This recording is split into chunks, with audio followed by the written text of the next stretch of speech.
Click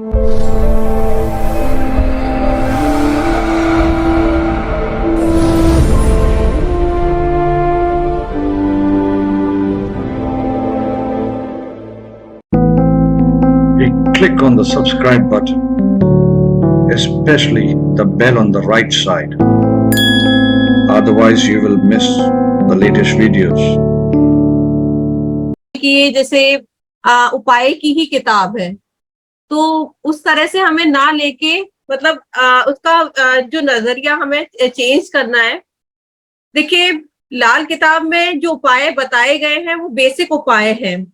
लाल किताब जो है रिश्तों को जोड़ना सिखाती है, हमें जीने का तरीका सिखाती है। अगर हम किसी स्ट्रीट डॉग की सेवा करते हैं तो हमारा केतु अच्छा होता है। केतु जो है मामा को और हमारे मेल चाइल्ड को रिप्रेजेंट करता है। और जैसे अगर हम वीनस की रेमेडी करते हैं, शुक्र की रेमेडी कर रहे हैं, गाय को खाना खिला रहे हैं, तो हमारा शुक्र अच्छा होगा, तो लग्जरी हमारी अच्छी होगी, रिलेशनशिप अच्छे होंगे हमारे हस्बैंड वाइफ के। और जो भी जैसे शुक्र अगर किसी का खराब है, आवाज क्लियर है ना, वॉइस क्लियर है ना मेरी? यस मैम, आवाज ऐसी ही आप क्या रहे? Okay okay okay. देखिए, रेमेडी पे हम लोग नहीं जाएंगे, इस कोर्स में हम प्रिकॉशन की ही बात करेंगे। सपोज किसी का वीनस खराब है, तो उस केस में हम प्रिकॉशन के तौर पे ये कहेंगे कि वीनस जो है 6th हाउस में डेबिलिटेटेड होता है। छठा घर जो होता है बुध और केतु का होता है। तो केतु क्या होते हैं? पैर होते हैं। तो अगर किसी का वीनस शुक्र जो है नीच का है, तो हम उससे कहेंगे आपकी स्पाउस को बेयरफुट, नंगे पैर नहीं घूमना चाहिए, क्योंकि केतु क्या है? पैर है। तो उससे आपकी जो है लग्जरी कम होगी। अगर शुक्र खराब होता है तो स्किन रिलेटेड भी डिजीज होती है, तो उसमें वो प्रॉब्लम भी आपको हो सकती है। तो आपको अपनी स्पाउस से कहना है कि वेल ड्रेस रहे, नंगे पैर ना घूमे, और जितना गाय को चारा दे सकते हैं वो दे। तो देखिए, ये रेमेडी नहीं है, ये हमने सामने वाले को को बोला है कि मतलब आपको ठीक से रहना है। मतलब ये हम रेमेडी पे नहीं बोलेंगे। या जिसका चंद्रमा वीक होता है, तो वो उनको एक एडिक्शन होता है कि हम रात को दूध पिए बिना सो ही नहीं सकते हैं। जिसका 6th हाउस में चंद्रमा है, 8th में है, 10th में है, 12th में है, तो वो कहते हैं कि हमें नींद नहीं आती है अगर हम रात को दूध नहीं पीते हैं। तो हम उनको एज ए प्रिकॉशन ये बोलेंगे कि आपको रात को दूध नहीं पीना है। अदरवाइज चंद्रमा जो है खराब होगा तो डिप्रेशन देगा। लिक्विड कैश का भी कारक चंद्रमा है, तो आपके लिक्विड कैश में भी, डेली इनकम में भी प्रॉब्लम आएगी। तो देखिए, हमें इस तरह से उस चीज को समझना है।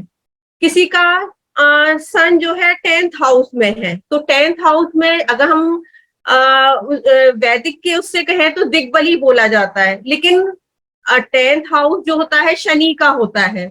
तो शनि और सूर्य आपस में दुश्मन है, तो हम उसमें प्रिकॉशन के तौर पे यही बोलेंगे कि आपको नंगे सर नहीं घूमना है। मतलब आपको कैप, जैसे फीमेल है सर पे दुपट्टा कवर करके जाए या कैप पहने। तो हमें इसी चीज को समझना है, इसी पे ही हम इस कोर्स में आगे बात करेंगे। तो पहले हम लाल किताब का इंट्रोडक्शन देते हैं, वही शुरू करते हैं इंट्रोडक्शन।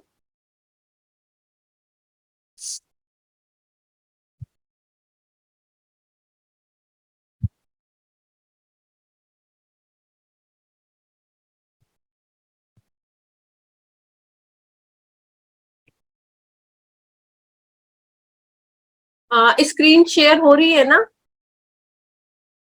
Yes ma'am. ओके।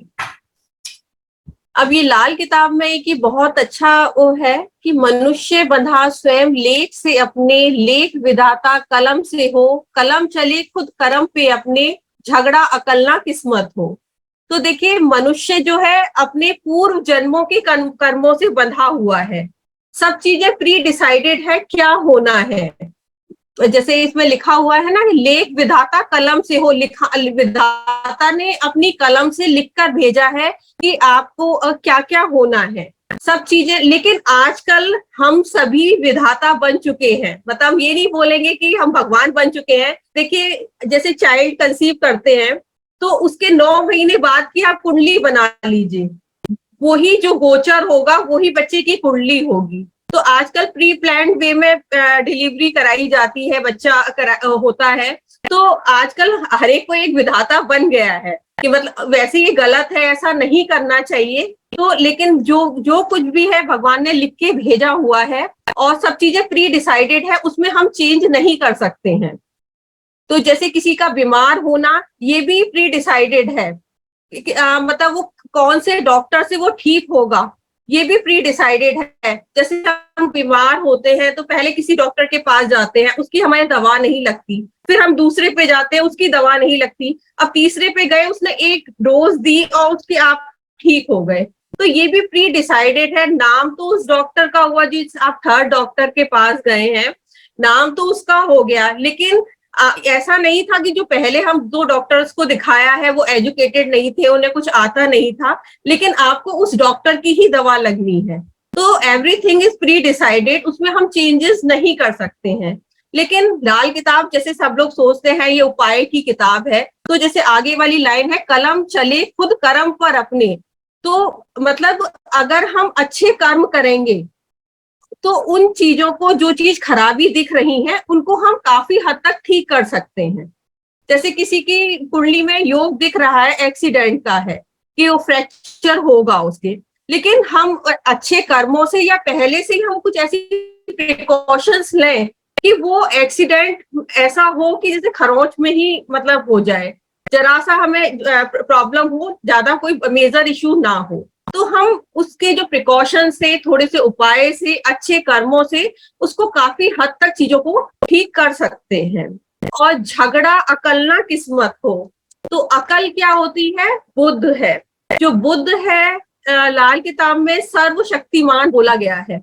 तो जो बुद्ध जो है, एक डॉट भी बुद्ध है और एक ये सर्कल भी बुद्ध है, पूरा ब्रह्मांड जो है बुद्ध है। और किस्मत क्या होती है? जुपिटर होती है। तो ये जुपिटर क्या है? शुद्ध हवा का कारक है, किस्मत का कारक है। तो इस जैसे जैसे हम हाइट पे जाते जाते हैं, ऑक्सीजन लेवल कम होता जाता है।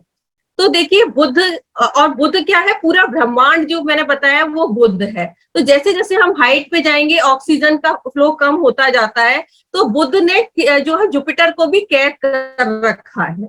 मतलब हम इस तरह से भी समझ सकते हैं कि जैसे हमारी नोज है बुद्ध की होती है, और ऑक्सीजन लेते हैं नाक से, हम सांस लेते हैं, तो उसका फ्लो इजीली बना रहता है। लेकिन जब ये दोनों डिसबैलेंस हो जाते हैं, बुध और गुरु, अगर हम इस टिप को प्रेस करेंगे तो ऑक्सीजन नहीं आएगी, सांस नहीं ले पाएंगे। तो अगर जहां ये बुध और बृहस्पति डिसबैलेंस हो गए, वहीं सारी प्रॉब्लम शुरू हो जाती है। तो इन मेनली बैलेंसिंग है। और इस तरह से भी बोल सकते हैं, झगड़ा अकल ना किस्मत हो। तो अगर हम, जो हमारी किस्मत में लिखा हुआ है, अगर हम कितना भी कोई कोशिश कर लें, अगर हम, अकल क्या है, हम काफी मेहनत कर लें, बुद्धि लगा लें, नए नए आइडियाज ले लें, अगर हमारी किस्मत में नहीं है कोई चीज, तो हम चाहे कितना भी हाथ पैर मार लें, लेकिन हमें वो चीज नहीं मिलेगी। तो किस्मत भी मायने रखती है। अकल और किस्मत की दोनों की बैलेंसिंग होगी, तभी हम लाइफ में कुछ अचीव कर पाएंगे। क्योंकि बुध जो है सर्वशक्तिमान ग्रह है लाल किताब में, जो सब लोग उससे डरते हैं। इसीलिए हम जो बोलते हैं जय माता दी बोलते हैं, लाल किताबी जो होते हैं ना, जो बोलते हैं जय माता दी। तो क्योंकि बुध से सभी डरे हुए हैं और बुध को खुश करना बहुत जरूरी है। तो यही है। तो पहले मैं लाल किताब का थोड़ा इंट्रोडक्शन दे देती हूँ। जो लाल किताब जो है पंडित रूपचंद जोशी जी ने लिखी है, और उसके 5 वर्जन रहे हैं। जैसे पहले, सबसे पहले 1939 लिखी, फिर 1940, फिर 1941, फिर 1942, फिर उसके 10 साल बाद जो रिफाइंड वर्जन जो आया है 1952 है। उसी से ही हम ये पूरा कोर्स मतलब पूरा पढ़ेंगे। तो पंडित जी जो थे वो बहुत इंटेलिजेंट थे, और उनको काफी सारी लैंग्वेजेस आती थी, इंग्लिश, हिंदी, फारसी, उर्दू, ये सब का ज्ञान था उन्हें। तो वो अच्छे, मतलब जो सामुद्रिक शास्त्र से इसीलिए बोला गया है, वो बहुत अच्छे पामिस्ट थे, हाथ देखते थे। जब भी किसी की छुट्टी सेशन होती थी तो वो सबके पंजे के हाथ के निशान लेते थे, और जब वो लौट के आता था तब भी वो हाथ के निशान लेते थे।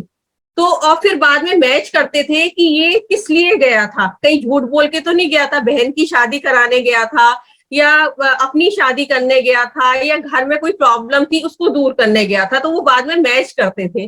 बाद में उन्होंने धीरे धीरे कुंडली बनानी शुरू करी इस तरह से। ये जो लाल किताब जो हम 1952 पढ़ रहे हैं तो वो ही है जो उनका रिफाइंड वर्जन है।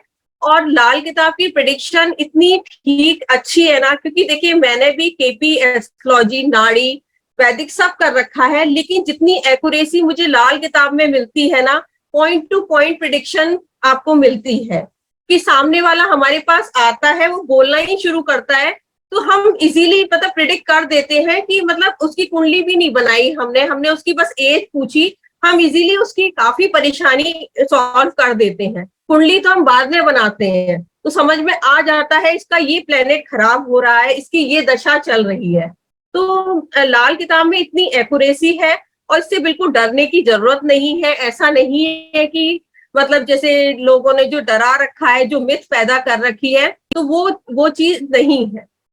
तो देखिए उपाय तो हर एक में ही कराए जाते हैं, मतलब जो आजकल वैदिक जो करते हैं वो भी लाल किताब की रेमेडीज ही करते हैं, लेकिन लाल किताब में जो उपाय भी हम लोग जो करते हैं वो इस तरह से है कि आप पक्षियों को दाना डाल दो, गाय की सेवा कर दो, मतलब किसी का पेट भरना है, जैसे पंडित को आप कुछ दे दो, तो इस तरह से हमें करना है। तो ज्यादा इसमें कुछ टफ चीज नहीं है। वैदिक में जो है हम काफी चीजें लेते हैं कि उसमें D9 चार्ट, D10, मतलब काफी उसमें हमें जाना होता है। विंशोत्तरी दशा उसमें 120 साल की होती है, लेकिन इसमें लाल किताब में 35-35 साल की साइकिल होती है। पहला चक्र 35 साल का होता है, तो उसके बाद 35-35 साल का वो साइकिल होती है। जो कहते हैं जो फर्स्ट साइकिल होती है वो थोड़ी पेनफुल होती है हर एक के लिए, लेकिन अगर हम अपनी कर्मों से अगर अच्छे रखें तो वो आगे का टाइम अच्छा ही जाता है, ज्यादा परेशानी नहीं मतलब हमें फेस करनी पड़ती है। तो लाल किताब में जो है हम लोग और चार्ट नहीं, गोचर नहीं लेते हैं। लाल किताब में 35 साला चक्कर लेते हैं, 36 साला चक्कर लेते हैं, और जो है जो वर्ष कुंडली जो बनती है, मेन इंपॉर्टेंट होती है वर्ष कुंडली, उसी से ही हम सारी प्रेडिक्शन लेते हैं।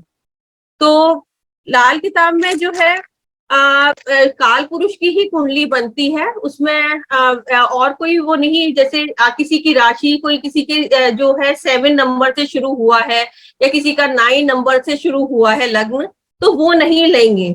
इसमें काल पुरुष की ही कुंडली बनेगी, 1 नंबर का ही मेष लग्न ही बनेगी। राशि छोड़ नक्षत्र भूला, ना ही कोई पंचांग लिया, मेष राशि को लगन गिनकर 12 पक्के घर मान लिया। तो इसमें हम मेष राशि की ही कुंडली बनाएंगे और उसी से ही हम सारी प्रेडिक्शन करें।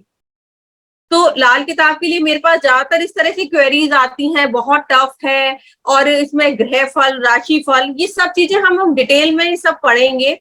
और कि ग्रह फल की क्योंकि रेमेडीज नहीं होती है, राशि फल की रेमेडीज कराई जाती हैं, तो ऐसा कुछ नहीं है। ग्रह फल का ग्रह हमें निकालना पड़ता है। तो आप लोगों की भी क्वेरीज होंगी, क्योंकि जो लाल किताब का थोड़ा सा भी जान लेता है ना, वो ग्रह फल राशि फल पे जरूर जाता है। तो ग्रह फल का ग्रह हमें निकालना पड़ता है। वो ऐसा नहीं है कि जैसे उसमें लोग बाग बोलते हैं मंगल पहले घर में है तो वो ग्रह फल का होगा, इस तरह से नहीं है। अगर मंगल पहले घर में है, ग्रह फल का होगा, तो पंडित जी मंगल एक की पहले घर की रेमेडी नहीं देते, क्योंकि ग्रह फल की रेमेडीज नहीं कराई जाती हैं। तो पहले हम पक्के घर इसमें समझ लेते हैं। काल पुरुष की ही इसमें कुंडली बनेगी। ठीक से, तो जैसे फर्स्ट हाउस जो होता है मार्स एंड सन का होता है, पहला घर, ये सबसे इंपॉर्टेंट है। मतलब इस चार्ट को आपको दिमाग में सेट करके रखना है, इसी से ही हमें सारी प्रेडिक्शन करनी है। सेकंड हाउस जो होता है वो जुपिटर का होता है, और जैसे शुक्र की राशि है, 2 नंबर साइन जो शुक्र का होता है, शुक्र की राशि है, तो शुक्र खुद से प्रेजेंट ना होकर इसमें हम आगे मशनू ही पढ़ेंगे। तो वीनस का मशनूई जो ग्रह है, बनावटी ग्रह जो है, वो राहु प्लस केतु है। तो शुक्र खुद से प्रेजेंट ना होके अपने मशनूई राहु केतु को यहाँ पर बिठा रखा है। थर्ड हाउस जो होता है पक्का घर, वो मार्स का होता है। फोर्थ हाउस जो है मून का होता है। फिफ्थ हाउस जो है सन एंड जुपिटर का होता है। देखिए लाल किताब से लोग इतना डरते हैं। अब जैसे मैं फिफ्थ हाउस की ही आपको बात बता देती हूँ। जो फिफ्थ हाउस जो होता है सन एंड जुपिटर का होता है। अगर हम मतलब लाल किताब में कितनी अच्छी बात बताई है कि अगर हम कमिटमेंट लूज करते हैं, किसी के संग धोखा करते हैं, तो हमारी कुंडली का 5वां घर खराब होता है। जो 5वां घर जो होता है वो हमारी संतान का होता है, हमारी फ्यूचर का होता है। तो इसीलिए देखिए ये बताया गया है कि अगर आप कमिटमेंट लूज करेंगे तो आपकी कुंडली का 5वां घर खराब होगा। यानी सन एंड जुपिटर जो मेन प्लैनेट है, एक राजा है और एक गुरु है, जो कुंडली के मेन प्लैनेट है वो खराब हो जाएंगे। अगर वो खराब हो गए तो कुछ भी चीज ठीक नहीं होगी। तो आपको कभी कमिटमेंट लूज नहीं करनी है। जो सिक्स्थ हाउस होता है मरकरी एंड केतु का होता है, जिसे पाताल बोला गया है। वीनस सेवेंथ हाउस जो है वीनस एंड मरकरी का होता है। एट्थ हाउस जो है मार्स एंड सैटर्न का होता है।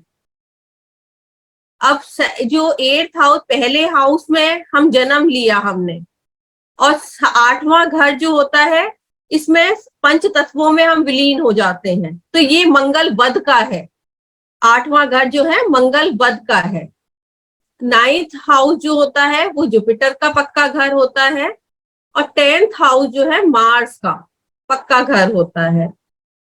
11th हाउस जो है जुपिटर एंड सैटर्न का होता है।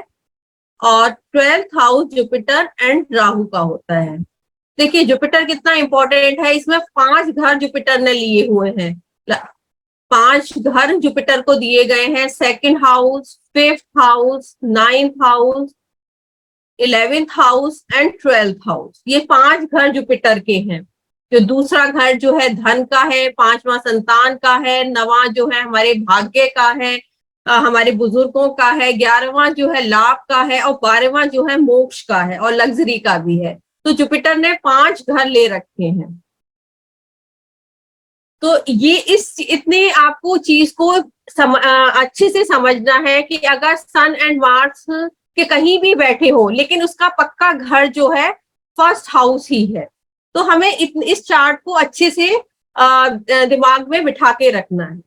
देखिए लाल किताब में जो है पितृ दोष का भी बहुत अच्छा बताया गया है। मतलब इसमें ये रेमेडीज उसकी थोड़ी टफ हो जाती है, लेकिन हम इजीली ही लाल किताब में पितृदोष देख पाते हैं। और जैसे इसमें छोटा पितृदोष होगा तो उसकी रेमेडी 45 डेज तक चलेगी, और जो बड़ा पितृदोष होगा तो उसकी रेमेडी जो है 45 वीक तक चलेगी। लेकिन ये है कि उपाय कराया जा सकता है, वरना काफी लोग जो है बहुत ज्यादा परेशान करते हैं कि नहीं पितृदोष का ये मतलब इतना टफ भी नहीं है और करी जा सकती है, और इजीली हम इसमें पितृदोष का पता लगा सकते हैं लाल किताब में। मतलब जो पास्ट लाइफ कर्मा है उसका हम पता लगा सकते हैं। अब अब जैसे इसमें जो है एग्जॉल्टेड एंड डेबिलिटेटेड प्लेनेट भी बताए गए हैं। तो जो प्लेनेट जैसे सन जो है फर्स्ट हाउस में,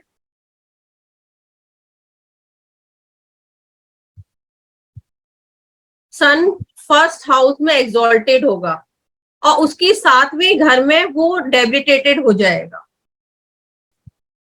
दूसरे घर में मून जो है सेकंड हाउस में मून एग्जॉल्टेड होता है। थर्ड हाउस में राहु, फोर्थ हाउस में जुपिटर एग्जॉल्टेड होता है। सॉरी मैं यहाँ गलत, ये सैटर्न का।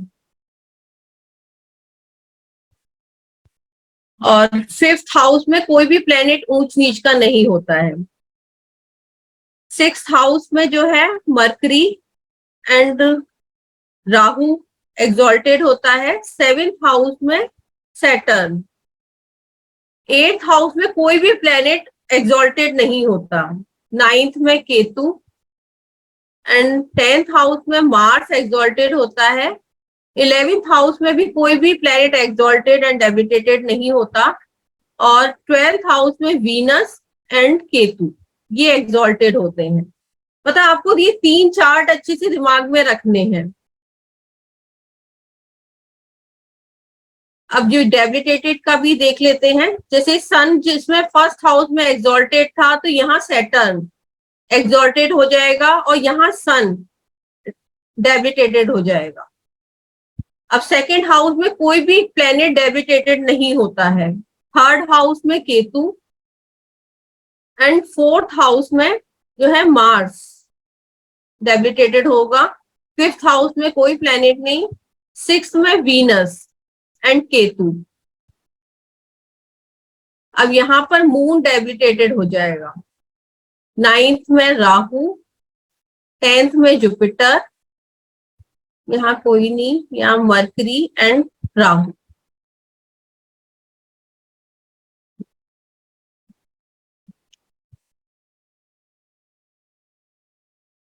यहाँ तक किसी को कोई डाउट हो तो आप पूछ सकते हैं। इतना अभी तक तो काफी इजी मैंने बताया है। यहाँ तक कोई डाउट है आप लोगों को?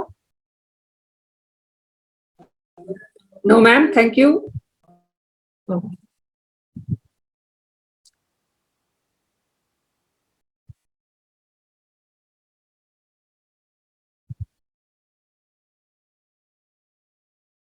इसमें जो है जैसे मैंने अभी बताया था, 35 साल की जो साइकिल चलती है।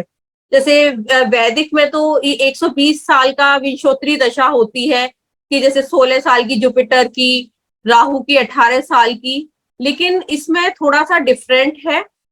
तो जैसे अब इसमें जुपिटर की जो दशा चलती है 6 साल की चलेगी। सन की जो दशा होगी वो 2 साल की होगी। मून की 1 साल की। वीनस की जो दशा होगी वो 3 साल की होगी। एंड मार्स की दशा जो होगी वो 6 साल की होगी। मरकरी की दशा जो होगी वो 2 साल की, और सैटर्न की 6 साल की, राहु की भी 6 साल की, और केतु की ये 3 साल की दशा होगी। तो ये आप टोटल कर लीजिएगा, ये 35 ईयर की साइकिल है। फिर दोबारा से यही शुरू हो जाता है। तो इसमें जैसे अब किसी की कुंडली नहीं है और आपको पता लगाना है मतलब कि कौन सी दशा चल रही होगी। वैसे एग्जैक्ट तो हम जो 35 साला चक्कर निकालते हैं वो आगे पढ़ेंगे, 5th 4th 5th क्लास में आएगा। लेकिन जो नॉर्मल जो साइकिल होती है, मतलब काफी कुछ आपको उससे प्रिडिक्ट कर सकते हो। जैसे सैटर्न जो एक्टिवेट होगा वो जब से बच्चा पैदा होता है 6 साल तक, और उसके बाद राहु की दशा होगी। ये एक जो सीक्वेंस है 7 to 12। केतु की दशा जो होगी 13, 14, 15 तक। जुपिटर की दशा होती है 16 से 21 साल तक की एज तक। जुपिटर के बाद सन आएगा। सन की दशा होगी 22 एंड 23, 2 साल की दशा होती है। मून की 1 साल की ही, 24वां साल। वीनस की दशा 25, 26, 27, 3 साल की दशा होती है। मार्स की दशा जो है 28 से 33 तक। मरकरी की दशा जो होगी 34 एंड 35। अब ये 35 साल की साइकिल ये कंप्लीट हो गई। फिर दोबारा से ही ये साइकिल शुरू हो जाएगी। मतलब जैसे 6 साल आप इसमें ऐड कर लेंगे तो 45 में 6 आप ऐड करेंगे तो 41 तक जो है सैटर्न की चलेगी। फिर 47 तक राहु की चलेगी। इसी तरह से ये रिपीट होता जाएगा। अभी मैं थोड़ा इंट्रोडक्शन दे रही हूँ, डिटेल में हम आगे सब चीजें हम जो है करेंगे। इसमें एक इम्पॉर्टेंट चीज ये भी होती है कि जैसे हम कहेंगे कि कौन सा प्लेनेट कब एक्टिवेट होगा। तो जैसे जुपिटर है 16वें साल में एक्टिवेट होगा। जैसे हमें कुछ किसी से पूछना है कि उस टाइम में कुछ हुआ था, जुपिटर आपका कैसा है, तो इससे भी हम काफी पता लगा सकते हैं। जैसे सन जो है 22वें साल में एक्टिवेट होगा। जैसे किसी का गवर्नमेंट उस टाइम जॉब लग गई, या फादर को गेन हुए, या फादर की हेल्थ खराब हुई, ये तो चार्ट देख के पता चलेगा सन उसकी कुंडली में कैसा है। तो या जुपिटर जो है एजुकेशन के उसमें लिया जाएगा। पहले तो 16 साल में काम पे निकल जाते थे, मतलब जो कंबाइंड फैमिली होती थी, तो जो अपने फादर का ही काम संभालने लग जाते थे पहले की एज में, तो उससे देखा जाता था। लेकिन इस टाइम तो 16वें साल में बच्चा 10th क्लास में होता है, तो हम एजुकेशन से ही देखेंगे कि 16 से 21 साल में बच्चे की एजुकेशन कैसी रही। अब मून की जो है हमें पता लगाना है इसका मून कैसा है, तो 24वें साल में इसका मून कैसा रहा। और ये लाल किताब में देखिए अलग अलग, जैसे अगर किसी की शादी 24 साल से पहले हुई उससे अलग कुंडली बनेगी, 24वें साल में हुई उससे अलग प्रिडिक्शन बनेगी, और 24वें साल के बाद हुई उससे अलग प्रिडिक्शन बनेगी। तो इस तरह से भी हमें काफी चीजें रेक्टिफाई करनी होती हैं। लेकिन बहुत इंटरेस्टिंग है, जब इसे पढ़ना शुरू करते हैं लाल किताब, तो फिर उसे छोड़ा नहीं जाता है, बहुत ही इंटरेस्टिंग है। ये 25वें साल में वीनस की दशा शुरू होगी। सॉरी, 25वां साल वीनस का है।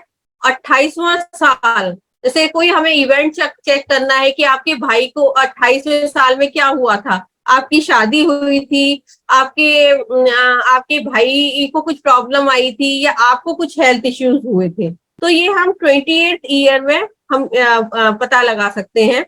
अब मरकरी जो है उसको 34 ईयर दिया गया है। सैटर्न के बारे में हम 36, राहु 42 ईयर में एक्टिवेट होता है, एंड केतु जो है 48 में। तो इस तरह से हम ये चीजें पता लगाते हैं, मतलब काफी चीजें इससे पता चल जाती हैं। तो आपको इसके बारे में कुछ पूछना हो तो आप पूछ सकते हैं, कुछ भी आपको अभी पूछना हो तो। Excuse me, hello ma'am. जी मैम, ये जैसे 48 एज क्रॉस हो जाती है तो उसके बाद दोबारा क्या प्लैनेट्स एक्टिवेट होते हैं?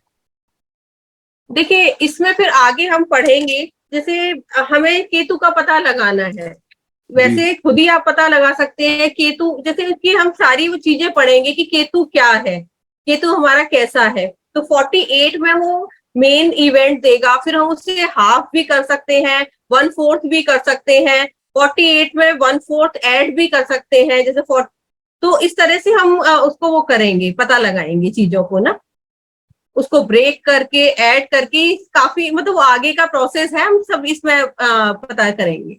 जी, और मैम जैसे अगर 28 पे मार्स एक्टिवेट होता है तो क्या फिर वो एक्टिवेट ही रहता है? नहीं, देखिए मेनली जो 28वां साल जो है मार्च का बताया है। 28वें साल में वैसे एज जो है 28 से 33वें साल में मार्च का जो बताई थी मैंने, 28 से 33वां साल जो है मार्च का है। देखिए ये तो नॉर्मल एज है, जो आपको एकदम डीप जाना है कि ये इवेंट इस टाइम क्यों हुआ, मेरा मार्च इस टाइम क्यों खराब हुआ, मेरे घर में इतनी लड़ाई झगड़े, जैसे अगर आपकी कुंडली में सपोज मार्च खराब है तो इतनी टेंशन मेरे घर में उस टाइम क्यों रही, हॉस्पिटलाइजेशन या जो भी कुछ रहा हो उस पीरियड में, तो वो हम जो डीप जाके ना, वो 35 साल चक्कर, वो दूसरी कैलकुलेशन है। ये तो नॉर्मल है, जिसमें अगर किसी के पास चार्ट नहीं है, हमें रेक्टिफाई करना है ऐसे ही, तो ये नॉर्मल एज बताई है। लेकिन जो हम डीपली हम स्टडी करेंगे वो दूसरी वो निकाल के करें, इससे भी काफी चीजें पता चलती हैं। जी मैम, थैंक यू।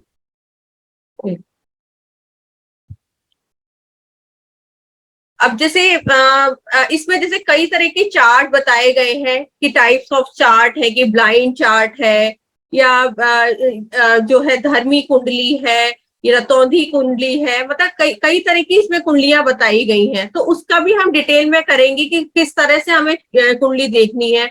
समझ में नहीं आता कि मतलब सब चीजें ठीक है लेकिन है ना, क्यों नहीं हमें सक्सेस मिल पा रही है। और देखिए उपाय तो हम बहुत बाद में जाएंगे। सबसे पहले तो मैं आज आपको काफी कुछ सिखा दे रही हूँ, फर्स्ट क्लास में ही आप काफी कुछ चीजें समझ जाएंगे। अगर सपोज किसी का शनि खराब है और आप शनि के उपाय करे जा रहे हैं, लेकिन ये है कि थोड़े दिन ठीक रहता है, लेकिन उसके बाद फिर सेम कंडीशन बन जाती है। तो अगर आपकी कुंडली में शनि खराब होगा तो आपके प्रोफेशन में दिक्कत होगी, आप घर नहीं, मकान नहीं बना पाएंगे, आपकी आईज में प्रॉब्लम रहेगी, आपके चाचा या बड़े भाई से रिलेशन अच्छे नहीं रहेंगे। तो आप रेमेडी कर रहे हैं, भाई मेरे को प्रोफेशन में मैं काफी ग्रोथ करूं, लेकिन आपने अपने चाचा से या बड़े भाई से रिलेशन इतने खराब कर रखे हैं कि आप उनकी शक्ल देखने को तैयार नहीं है, तो वो रेमेडी काम नहीं करेगी। क्योंकि लाल किताब जो है रिश्तों को जीना सिखाती है। कहते हैं रेमेडी करनी है ना करें, आपका मन है, लेकिन आपको ना उनसे रिलेशन सबसे पहले आप ठीक करें। अगर देखिए शनि जैसे सबसे पहले मैंने बताया कि रिलेटिव को आपको रिप्रेजेंट कर रहा है, तो आप अगर उनसे रिलेशन ठीक करेंगे ना, आपका शनि काफी हद तक ठीक हो जाएगा। थोड़े तो उपाय हमें करने पड़ेंगे, काफी प्रिकॉशन हमें रखनी पड़ेंगी, और मेनली उपाय जो हम करते हैं ना पितृदोष के करेंगे, बाकी हम जो है प्रिकॉशन पे ही काम करेंगे। तो होता क्या है कि हम बुध की रेमेडी कर रहे हैं कि हमें बिजनेस में ग्रोथ नहीं मिल रही है, और हम बुध का काफी कुछ कन्या पूजन भी हर महीने कर रहे हैं, पक्षियों को भी दाना दे रहे हैं, फिटकरी से भी कुल्ला कर रहे हैं, लेकिन भाई हमारे नहीं हमें ग्रोथ मिल पा रही। लेकिन हम आपकी घर की जो बहन बुआ बेटी हैं, उनसे आपने बहुत रिलेशन खराब कर रखे हैं, आप उनको देखना ही नहीं चाहते उनको अपने, तो फिर आप कहाँ से आपका बुध अच्छा होगा? तो आप पहले अपने घर से ही शुरुआत करिए ना। तो इसमें इसी तरह से हम लोग रेमेडी की तरफ जाते हैं, मतलब पहले आपको रिलेशन ठीक करने हैं। देखिए जो भी प्लेनेट अगर खराब हो रहा है तो वो पहले हमें बोल के आता है मैं खराब हो रहा हूं, तो आप मतलब सुधर जाओ। क्योंकि वो सबसे पहले अगर वो कोई प्लेनेट खराब हो रहा है तो आपकी मेटेरियलिस्टिक चीजों पे, जो वैसी चीजें हैं घर की चीजों पे आपके वो दिखाई देगा। जैसे राहु खराब हो रहा है तो आपके जो इलेक्ट्रॉनिक आइटम खराब होने लग जाएंगे या चोरी हो जाएंगे। फिर पहला अटैक वो इस तरह से करता है, तो आपको समझ जाना चाहिए यानी मेरा राहु खराब हो रहा है। फिर दूसरा अटैक जो करेगा आपके रिलेटिव पे या आपके पेट्स पे करेगा। राहु जो है ससुराल को इंडिकेट करता है, तो आपके ससुराल से रिलेशन इतने खराब हो जाएंगे या ससुराल में बहुत मेजर इश्यूज हो जाएंगे कि आपको बार बार उधर जाना होगा उनकी हेल्प के लिए। और उसके बाद वो थर्ड आपके पास आएगा। ऐसा नहीं कि प्लेनेट हमेशा बोल के आएगा कि मैं आ रहा हूँ सतर्क हो जाओ, तो हमें पहले ही सतर्क हो जाना है। तो इसी चीज को हम समझेंगे। लेकिन मैम समटाइम्स इन केस आप बना के रखना चाहते हो रिलेशन, लेकिन दूसरा इंसान नहीं बना के रखना चाहता, तो क्या कर सकते हैं? नहीं देखिए यही आप जो बोल रहे हो ना, सभी यही क्वेश्चन करते हैं। ठीक है, नहीं वो नहीं सामने वाले रखना चाहे। आपको एक ये है कि आपके मन में एक तो नेगेटिविटी हटानी है। सबसे पहले देखिए आपके अंदर पॉजिटिव वाइब्रेशन होंगे ना, सामने ऑटोमेटिक जाएंगे।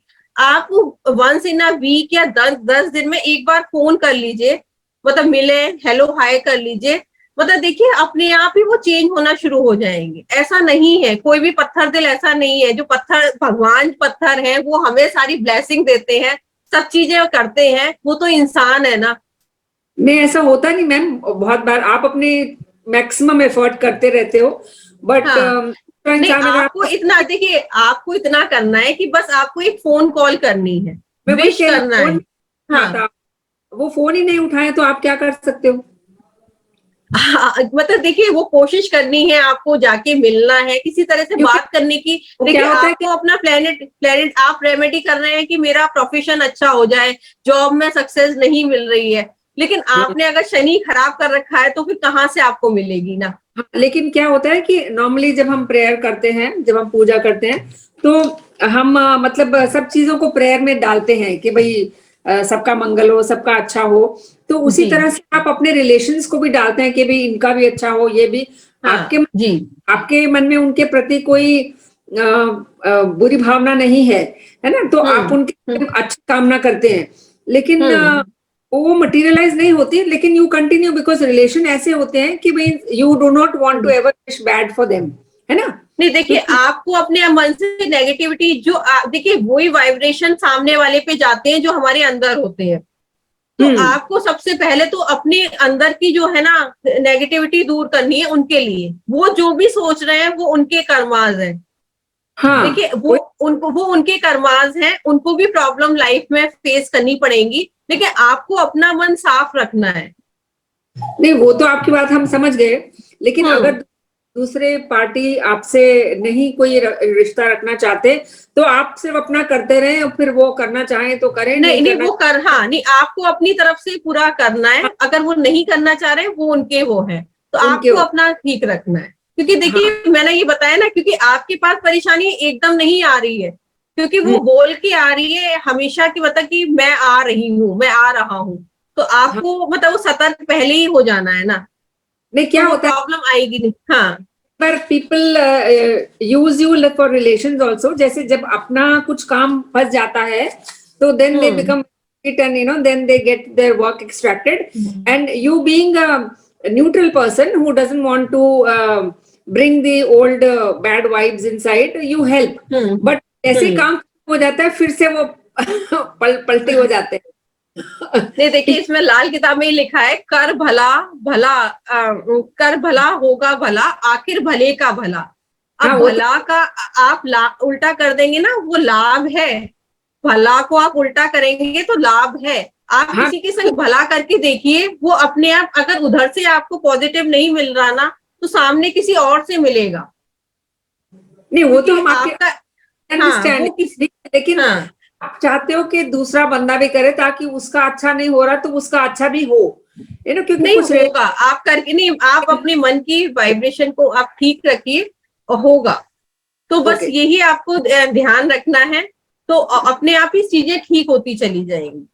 अब देखिए लाल किताब करते बहुत लोग हैं, काफी लोग ज्वाइन करते हैं कोर्स, लेकिन सीखता 2-3 ही है। ज्यादा लोग लाल किताब नहीं मतलब आगे बढ़ पाते हैं, क्योंकि वो लाल किताब जो है ना आपको चुनती है, हम लाल किताब को नहीं चुनते हैं।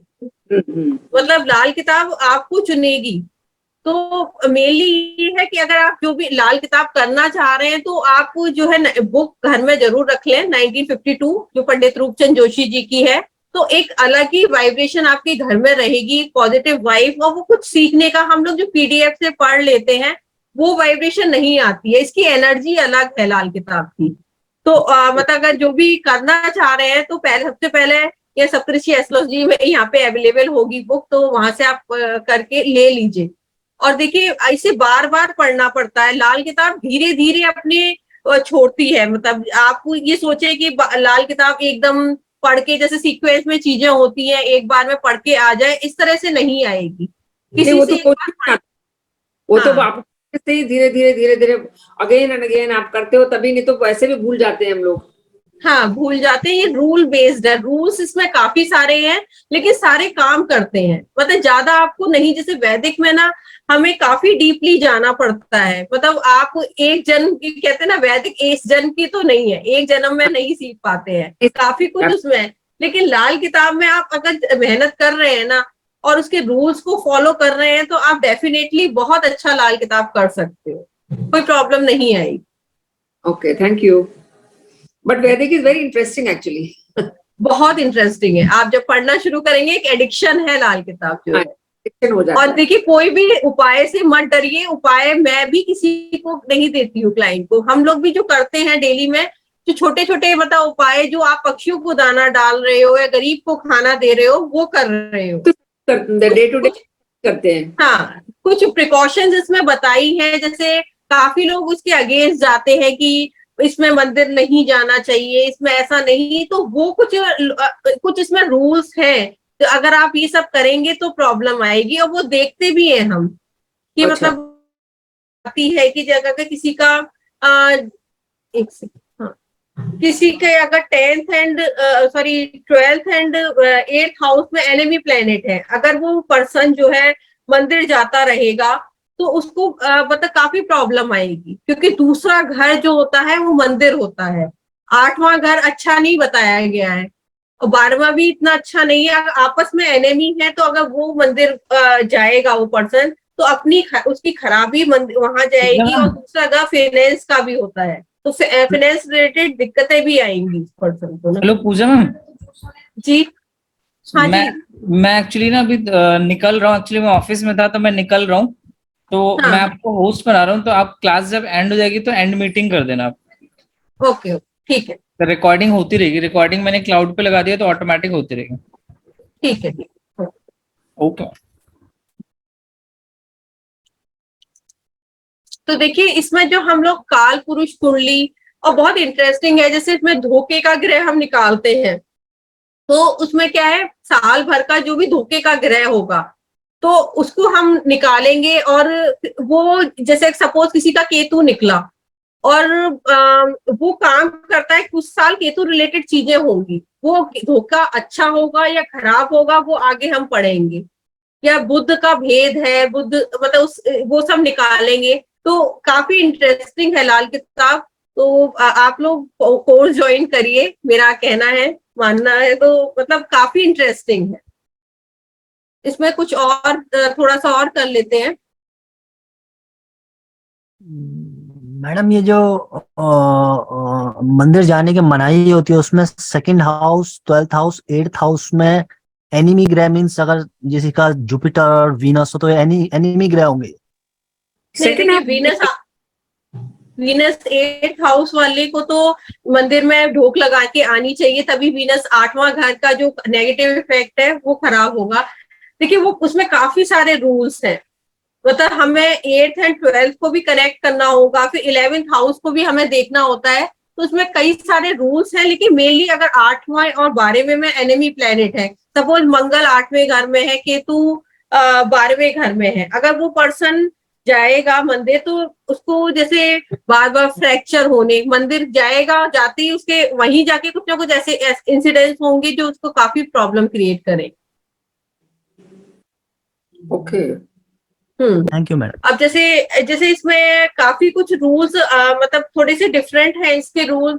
जैसे लोग बात बोलते हैं जैसे 7th एंड 10th हाउस में अगर जुपिटर है तो मेनली मैं पहले 10th हाउस के जुपिटर की बात कर लेती हूँ। 10वें घर का जुपिटर जो है शनि के घर में है, शनि के पक्के घर में है, और ये लोग बहुत सीधे साधे, दान पुण्य करने वाले और ऐसे होते हैं कि मतलब दूसरों के दुख को अपना समझते हैं। तो आप शनि के घर में है तो उस पर्सन को शनि जैसा बनना पड़ेगा, शनि की चालाकी सीखनी पड़ेगी, तभी वो आदमी ग्रो करेगा। उसके मन में इतनी दया की भावना होगी, जिसका 10वें घर में जुपिटर है, कि अपना दिल निकाल के सब रख दूं, अपना पूरा कुछ दान कर दूं। लेकिन है ना, अब वो पूर्व जन्म में इतने, और ये लोग क्या करते हैं, सुबह 4 बजे से पूजा करने, घंटी बजाने लग जाते हैं, जो कर्म की जगह धर्म ही करते हैं। पहले अगर ऑफिस भी गए तो उन्हें लगता है सबसे पहले लूं, उसके बाद फाइल वाइल में बाद में देखूंगा। लेकिन इन्हें इसीलिए बोला जाता है कि आप कर्म करो, क्योंकि ये जो शनि का घर है, शनि चाहता है कर्म करना। तो मतलब यही बोला गया है। लोग बाग इसको नेगेटिव लेते हैं कि लाल किताब में बोला जाता है पूजा की मनाही है, पूजा की मनाही नहीं है। लाल किताब जैसे अब जैसे बुद्ध की रेमेडी हम क्या देते हैं कि आपको सिद्ध कुंजिका स्त्रोत का पाठ करना है, दुर्गा पाठ करना है, या मंगल की रेमेडी में कि आपको हनुमान जी को चोला चढ़ाओ। ऐसा नहीं है कि एंटी ये हिंदू गई है कि अगर मतलब प्लेनेट खराब ही कर रहा है, क्यों नहीं ग्रो कर पाते अगर शनि 10वें घर में है, और अगर वो ज्यादा पूजा पाठ धर्म कर्म के काम में लगा हुआ है तो क्यों नहीं आदमी ग्रो कर पाता है। तो इसीलिए उन्हें शनि की चालाक जिस घर में होगा जो प्लेनेट, तो उसको उसके हिसाब से ढलना होगा। जैसे हम किसी के घर में जाते हैं तो हमें उसी के हिसाब से रहना होता है। अगर किसी का जुपिटर 7th हाउस में है, 7th हाउस होता है बुध और शुक्र का। अब ये जो गुरु जुपिटर के दुश्मन है, शुक्र और बुध जो है जुपिटर के दुश्मन है। लेकिन 7वें घर का जुपिटर वाला भी ये कहा जाता है पिछले जन्म का साधु।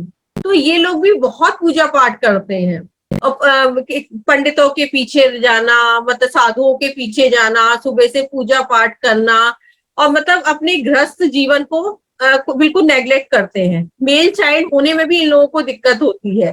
तो इन लोगों को भी मेनली यही बोला जाता है कि आप पूजा पाठ कर सकते हैं, शिव जी की पूजा कर सकते हैं, लेकिन मेल चाइल्ड होने के बाद करें, क्योंकि चाइल्ड होने में दिक्कत होती है, ये अपनी गृहस्थी पे ध्यान नहीं देते हैं।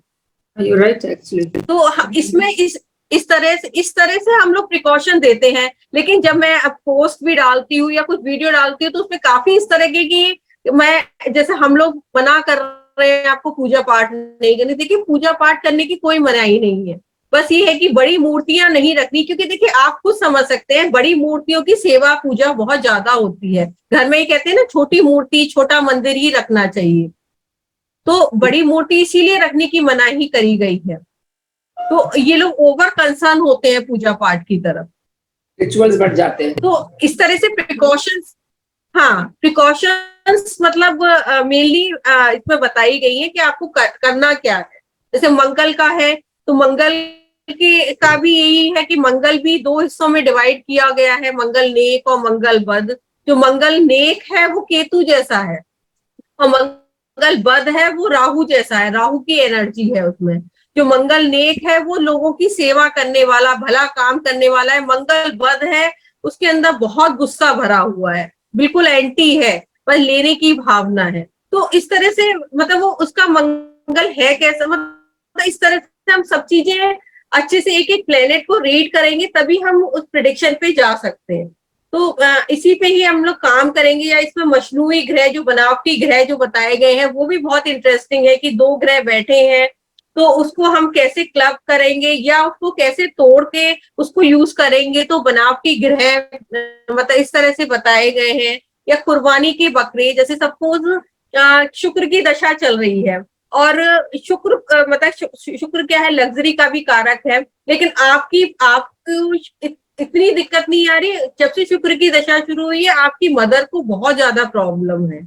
तो अब आप ये बोलोगे कि मेरी जब से शुक्र की दशा शुरू हुई है मेरी मदर को क्यों दिक्कत आ रही है, या जो मेरा डेली इनकम, जो आपका बिजनेस था, डेली इनकम थी, उसमें आपको उस टाइम नहीं दिक्कत, सॉरी उसमें क्यों दिक्कत आनी शुरू हो गई जब से शुक्र की दशा शुरू हुई। क्योंकि शुक्र का जो कुर्बानी का ग्रह जो है चंद्र है, तो अब वो क्या करता है, जो भी दशा चलेगी वो अपने खुद को ना खराब करके दूसरे को फेंक देता है। तो इस तरह से हम इसको डिटेल में समझेंगे सॉरी तो मतलब जैसे हम हर चीज को अच्छे से, मतलब हर प्लेनेट की स्टडी करेंगे, किस तरह से कौन सा ग्रह खराब हो रहा है, तो इस तरह से हम सारी चीजें समझेंगे। जैसे मैं कुंडली की बात कर रही थी, कुंडली की किस्में हैं, तो उसमें नरोता कुंडली किस तरह से देखते हैं, और मतलब ये सारी चीजें इसमें आ जाती हैं। उपाय तो देखिए बहुत लास्ट का वो है, पहले तो हम प्रिकॉशन से ही आप सारी चीजें ठीक करने की कोशिश करिए। एक्सक्यूज मैडम जी मैडम, थोड़ा कुछ समझ में नहीं आया मैडम। कुर्बानी कुछ बताया मैडम, क्या है मैडम? नहीं इसमें मुझे टॉपिक्स है, लाल किताब में टॉपिक है ना, तो बलि के बकरे, मतलब ये क्या करता है, जैसे बकरे क्या करते हैं कि मतलब जैसे ईद वगैरह पे क्या होता है कि काटा जाता है ना बकरे को, इसी तरह से इसमें नाम दिया गया है कि मतलब वो खुद प्लेनेट खराब ना होके मतलब दूसरे प्लेनेट को खराब करेगा, उसको उसकी बलि चढ़ा देगा, ये है मतलब। अच्छा, इस तरह से हम काफी चीजें हैं, जैसे इसमें मशनूई हो गए, और हाँ जो पितृदोष का जैसे मैंने बताया कि उसकी रेमेडी इतनी टफ नहीं है और वो हम इजीली कर सकते हैं। इसमें हाउसेस के रूल बिल्कुल डिफरेंट है, तो वो समझ लेते हैं किस तरह से हम हाउसेस को देखते हैं।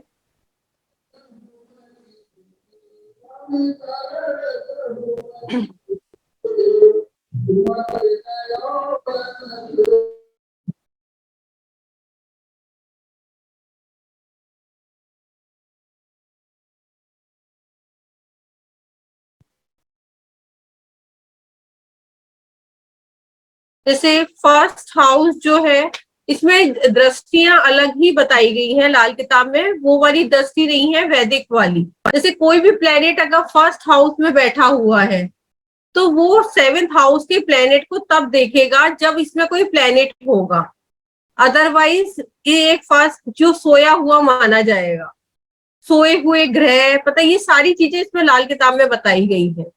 तो इसमें भी परसेंटेज दी गई है कि कितने परसेंट से मतलब कोई प्लेनेट देखता है, जो पहले 1 से 6 घर होंगे, first, second, third, fourth, fifth, six, ये इन्हें बोलते हैं पहले घर के ग्रह। और जो जो पहले घर के ग्रह जो है, ये सामने के 7 से 12 घर के ग्रह को देख सकते हैं। इधर देखेंगे तो उसे उल्टी दृष्टि बोलेंगे, और जो 7 से 12 के हैं बाद के ग्रह बोलेंगे। अब सेकंड हाउस का ग्रह जो है 6th हाउस को देखता है, और थर्ड हाउस का जो है नाता है, लेकिन ये देखेगा जब उस घर में ग्रह होगा। अगर यहाँ पर सन चाहे फ्रेंड हो तभी वो देखेगा, अदरवाइज वो प्लेनेट नहीं देख पाएगा सामने। इसी तरह से 4th हाउस को जो है 10th हाउस देखता है, और 5th को 9th,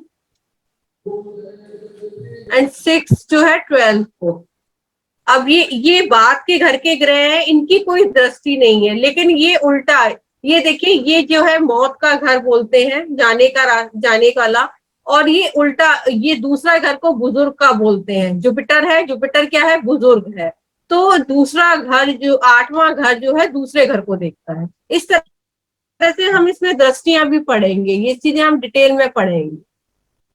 तो इसके रूल्स थोड़े डिफरेंट हैं, लेकिन बहुत इंटरेस्टिंग है। एक दो बार आप इस पे काम करेंगे तो आपको इजीली समझ में आएगा।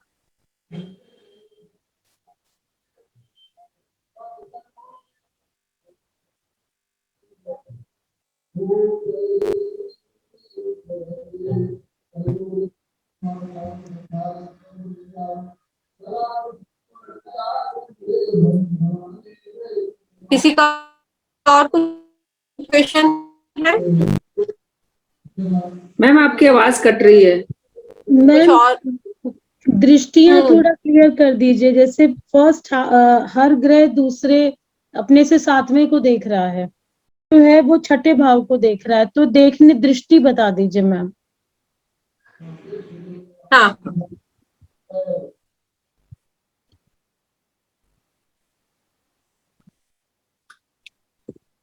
एक सेकंड।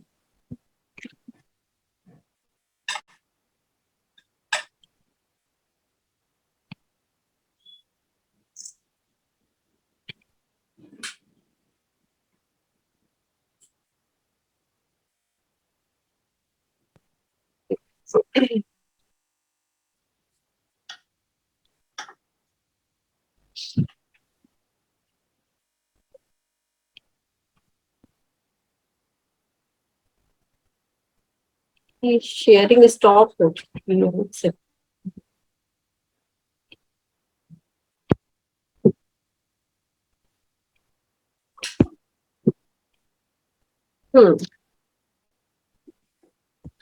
जैसे फर्स्ट हाउस जो है ना, मैं ऐसे लिख के बता देती हूँ आपको। ये 7th हाउस को देखेगा, उल्टा ये 7th हाउस जो है फर्स्ट को नहीं देख सकता है। जो भी ग्रह 7वें पहले घर में होंगे वो 7वें को देखते हैं, 7th हाउस के ग्रह फर्स्ट को नहीं देख सकते हैं। इसी तरह से सेकंड हाउस जो है वो 6th को देखता है।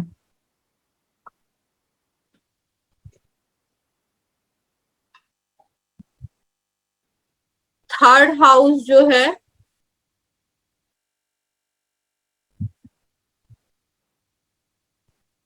ये 11th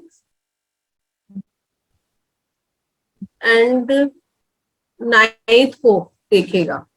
इसमें परसेंटेज बताई गई है, वो मैं आपको बाद में बताऊंगी जब हम उस चैप्टर पे आएंगे। अभी मैं थोड़ा सा ये ब्रीफ कर रही हूँ। मैम अगर इसमें प्लैनेट्स ना हो तो फर्स्ट सेकंड थर्ड तो नहीं मानी जाएगी। नहीं, अगर उसमें प्लेनेट नहीं है तो नहीं देखेगा। मैंने ये बताया ना, अगर थर्ड का प्लेनेट तभी देखेगा इन दोनों को, थर्ड 11। अगर 11th में है कोई ग्रह, अगर 11th में कोई प्लेनेट नहीं है तो वो दृष्टि वो सोया हुआ माना जाएगा।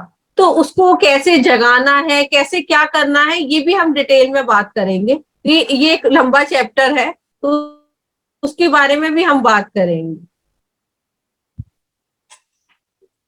ये 4th हाउस जो है 10th को देखता है,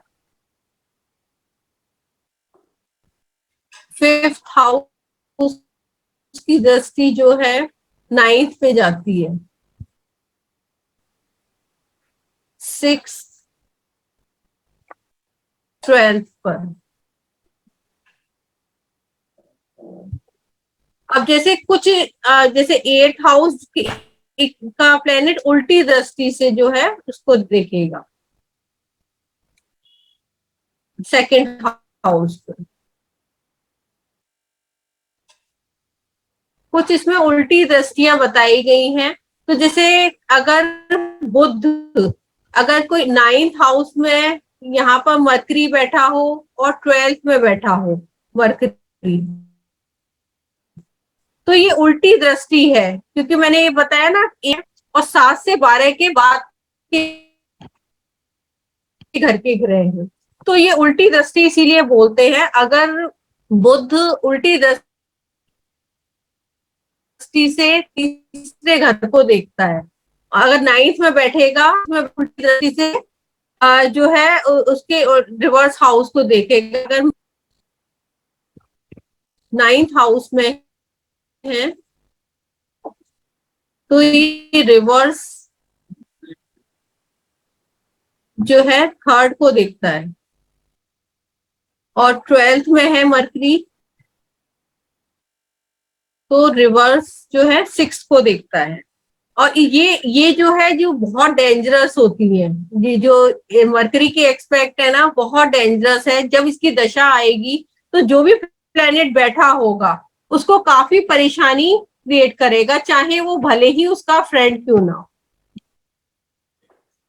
एक दृष्टि और है, अगर सैटर्न जो है, अगर सैटर्न 6th हाउस में बैठा है, यहाँ सैटर्न अगर इधर बैठा है 6th हाउस में, तो ये उल्टी दृष्टि से 2nd हाउस को देखिए। ये भी खराब दृष्टि मानी गई है, अच्छी दृष्टि नहीं मानी गई है। अगर 2nd हाउस को देख रहा है तो अगर इसमें कोई प्लेनेट है तो वो उसको खराब ही करेगा।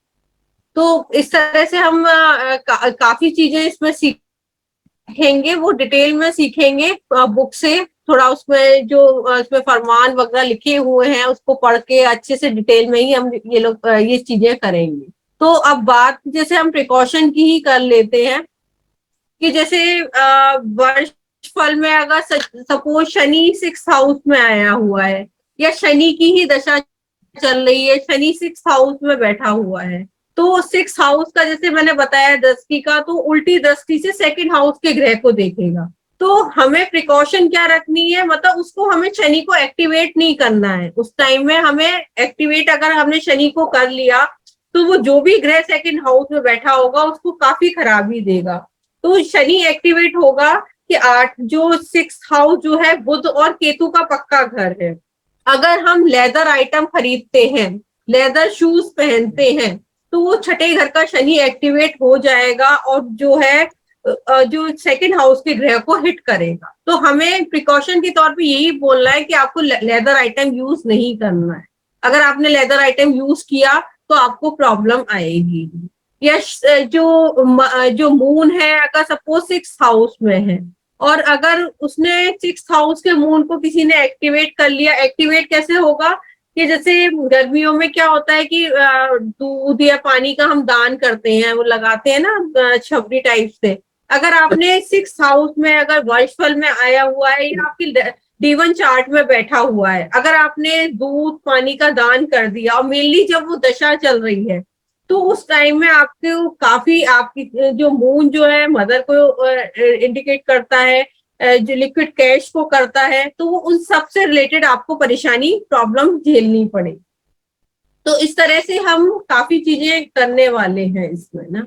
अब जैसे बृहस्पति को हमें देखना, ये भी चेक करना सीखना, हमें प्लेनेट चेक करने होंगे कि ये प्लेनेट अच्छा है या खराब है। तो बृहस्पति को जैसे हमने 5 घर दिए थे, 2nd house, 5th house, 9th, 11th, 12th।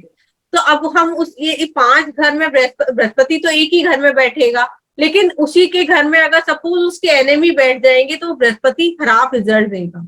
तो इस तरह से भी हम बृहस्पति को चेक करेंगे, सभी प्लेनेट को इसी तरह से हम चेक करेंगे। उसकी दशा जो 35 साल चक्कर से हम दशा निकालेंगे, 36 साल चक्कर से उसकी भी और ईयर निकालेंगे। तो इस तरह से हम प्लेनेट को चेक करके तभी हम मतलब उसे कुंडली देख के और ठीक से बताएंगे। जैसे बुध का भेद है, बुध का भेद वगैरह निकालना वो सब करेंगे, क्योंकि बुध का भेद भी निकालना इसमें बहुत ही जरूरी है। क्योंकि कहते हैं ना बुध बहरूपिया है, किसी का भी भेद लेके बैठा हो सकता है। तो अगर जब भी वो वर्षफल में फर्स्ट हाउस या किसी और हाउस में आ रहा है और उसका भेद कोई दूसरा प्लेनेट है तो काफी उसको प्रॉब्लम क्रिएट कर सकता है। तो वो सारी चीजें हम इसमें सीखेंगे कि कैसे हमें भेद निकालना है, क्या है। बहुत इंटरेस्टिंग है लाल किताब। थोड़ी सी मेहनत करनी पड़ेगी, जैसे मैं पढ़ाऊंगी तो साथ साथ आपको मतलब चार्ट पे काम करना होगा, और मेनली आप अपने चार्ट पे काम ना करें।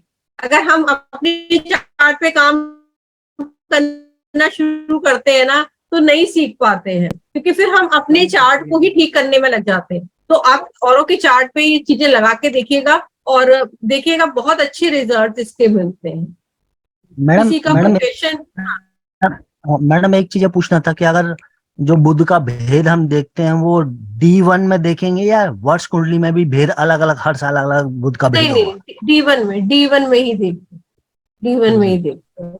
और इसमें जैसे प्लेनेट की दुरुस्ती करना कि कैसे प्लेनेट कैसा है, मतलब जैसे केपी में तो हम पूरा रेक्टिफाई करते हैं चार्ट, लेकिन हम इसमें जो है दुरुस्ती करना भी सीखेंगे कि अगर प्लेनेट आपका जो है बैठा आपका 5th हाउस में है लेकिन रिजल्ट दे रहा है 4th हाउस के या 6th हाउस के, तो वो चीजें भी हमें पता करनी होती है। तो ये सारी चीजें हम इसमें अच्छे से करने वाले हैं, क्योंकि हाउसेस के भी रूल्स इसमें काफी डिफरेंट हैं, काफी मतलब थोड़ा टिपिकल है हाउसेस के रूल, तो वो भी सारा कुछ हम इसमें करेंगे। जी थैंक यू मैम। किसी का कोई क्वेश्चन हो तो पूछ लीजिए।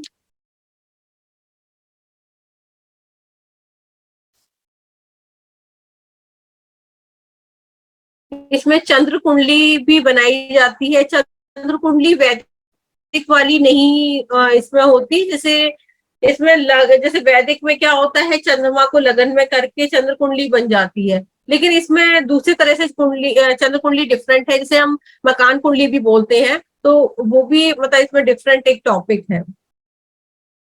तो जैसे इसमें एक फरमान है, नए और पुराने मजमूम का फर्क, मतलब वो वैदिक जो पुरानी ज्योतिष है वैदिक है, सबकी जननी तो वैदिक ही है, वैदिक से ही सब कुछ जो है, लाल किताब भी वैदिक से ही निकली है, तो सबकी जननी तो वैदिक ही है। जन्म वक्त दिन माह उम्र साल सब कुछ इस नाम को मिटा देती है, फक्त रेखा फोटो मकानों से कुंडली जन्म में चंद्र बना देती है। मतलब अगर किसी की कुंडली ना भी हो तो आप है ना किसी का फेस देखकर या उसके घर देख के आप जो है कुंडली काफी बना सकते हैं। लिखत जब विधाता किसी की हो शकी उपाय मामूली बता देती है। विधाता ने काफी कुछ आपकी कुंडली में वैसा लिखा हुआ है, लेकिन आप वो मामूली उपाय से ही, प्रिकॉशन से ही आप काफी कुछ सही कर सकते हैं। ग्रहफल व राशि के टुकड़े दो करती या रेखा में मेखा लगा देती है। तो ग्रहफल राशि के जो इसमें टुकड़े उसमें बताए गए हैं, तो वो लेकिन ये डिफरेंट हो जाएगा, तो वो ही है। तो जैसे इसमें है कि इस इल्म की बुनियाद इल्म सामुद्रिक पर है, जिसमें मौजूदा ज्योतिष के मुताबिक बनी हुई जन्म कुंडली के लग्न की दुरुस्ती करने में मदद मिलती है। जब प्राचीन ख्यालात पर शनिचर की 2.5 साल मंदी चाल में 3 बड़े चक्कर की 7.5 की फिक्र मानी गई है। लेकिन देखिए इसमें यही बताया गया है, जैसे 7.5 जैसे उपाय कब करे जाते हैं, जैसे 7.5 किसी की चल रही है, 7.5 से बहुत डरते हैं, ये वैदिक का कॉन्सेप्ट है, ये लाल किताब का कॉन्सेप्ट नहीं है। तो ऐसा नहीं है कि आपकी 7.5 चल रही है तो आप 7.5 साल तक उपाय ही करते रहेंगे। तो हमें ये भी तो देखना पड़ेगा कि मतलब वो 7.5 मतलब कैसा अच्छा, अगर सपोज वो 7.5 अच्छी चल रही है, आपकी कोई प्रॉब्लम नहीं दे रही है, आप अपनी तरह से, जैसे उसमें क्या बताते हैं कि अगर आप कर्म करते, शनि क्या है, न्यायाधीश है, अगर आदमी कर्म करता रहेगा तो उसे 7.5 को भी परेशान नहीं करेगी। अगर वो माता की सेवा करता रहेगा, कर्म करता रहेगा, लालच नहीं करेगा, तो 7.5 नहीं परेशान करेगी। और आप क्या कर रहे हो, उसके उपाय करे जा रहे हो शनि के, कि मतलब जो भी उसके शनि के उपाय बताते होंगे, लेकिन ऐसा नहीं है कि आपको उपाय तभी करने हैं जब आपको परेशानी है। आपको दवा तभी खानी होती है जब हमें बुखार होता है, जब बीमारी होती है हम तभी दवा खाते हैं, इसलिए उपाय पे तो हमें नहीं जाना है। तो मतलब उपाय मैंने वो ही बता दिया है आपको कि कब हमें उपाय करने चाहिए, और उपाय तो बिल्कुल लास्ट वो है। तो जैसे किसी के पेट रसौली है या किसी का ऑपरेशन होना है, तो डॉक्टर कहते हैं ना कि अभी जब तक नहीं परेशान कर रहा तो पड़े रहने दो, कहीं ऑपरेट करना है, जैसे आजकल नी ट्रांसप्लांट का सबका ज्यादा एजेड लोगों का होता है, तो डॉक्टर क्या कहते हैं, जब तक आपके पेन ज्यादा ना हो तब तक उसे रहने ही दीजिए। तो यही है कि हम तभी वो मतलब उपाय करें जब हमें परेशानी हो रही है, अदरवाइज ऐसे नहीं। मैंने काफी लोगों को देखा है, थोड़ी सी ज्योतिष क्या सीखते हैं कि मेरे साथ के ही काफी लोग, जैसे मेरे साथ ही ज्योतिष जैसे जिसने सीखी है, तो मतलब वो अपनी कुंडली पे काम करके, अगर आपको उपाय की जरूरत भी नहीं है लेकिन वो उपाय करने में लगे हुए हैं। भाई आपको क्यों दवा खानी है, मतलब आप ठीक हो, फिट हो, आपको दवा खाने की जरूरत ही नहीं है, आप क्यों उसमें जबरदस्ती ले रहे हैं। तो आपको उपाय इस तरह से नहीं करने हैं, वो हमें देखना पड़ता है। अगर सपोज कोई प्लेनेट खराब होके बैठा है, वो शांत बैठा है, चुपचाप बैठा है, तो हम क्यों उससे छेड़ेंगे। तो उपाय पे हमें नहीं जाना है बिल्कुल भी ना। एक सवाल है, ये पर्सनल लाल किताब रीअरेंज मैटर में नहीं है। जी बिल्कुल बिल्कुल नहीं है। तो आप जो हाँ। पढ़ाएंगे रीअरेंज मैटर में पढ़ाएंगे, जैसे वो है उसी तरीके में लेके चलेंगे। नहीं रीअरेंज, सबसे दिक्कत यही है कि रीअरेंज मैटर में नहीं है ये। हाँ यही तो दिक्कत है। आप कई बार पढ़ लीजिए, तभी तो कहते हैं ना, धीरे धीरे वो अपने राज खोलेगी, आपको 4 बार 5 बार 10 बार जब आप पढ़ोगे तब वो अपने राज खोलेगी। तो इसीलिए बोला जाता है कि तो हम जो पढ़ाएंगे, हम इसीलिए तो बैठे हैं ना कि रीअरेंज करके आपको वो कराएं। मैडम ये कोर्स कौन से डे और किस टाइम पे आप प्रेफर करेंगे करना, टाइमिंग स्पेसिफिकली? टाइम तो शायद इन लोगों ने 8 बजे का, ये तो आपको सबसे ऑफिस में पता करना होगा, शायद इसमें डे भी रखा है। हाँ 8 बजे का रखा हुआ है ना उन्होंने शायद। हाँ that's fine। 8 का रखा है, 8:30। ये कौन सा रखा मैम? नहीं ये 2 दिन का रखा है, ये जो 2 वेबिनार्स है ना, आज की और थर्सडे की, ये 8:30 का है, अदरवाइज 8 बजे का टाइम रहेगा। और शायद संडे का है, मुझे ठीक से नहीं पता, संडे क्लास हुआ करेगी शायद से, और हम पता कर लेंगे जैसा भी है। संडे तो खैर मैम बिजी रहता है, अगर ये ऐसी थर्सडे वगैरह वीकडेज में हो जाए तो बेटर होगा। अब आप ये चीज तो आपको उधर ही पता करनी पड़ेगी, देखिए वो शेड्यूल वही लोग फिक्स करते हैं ना। मैडम किसी इसमें का और पूरा कुछ?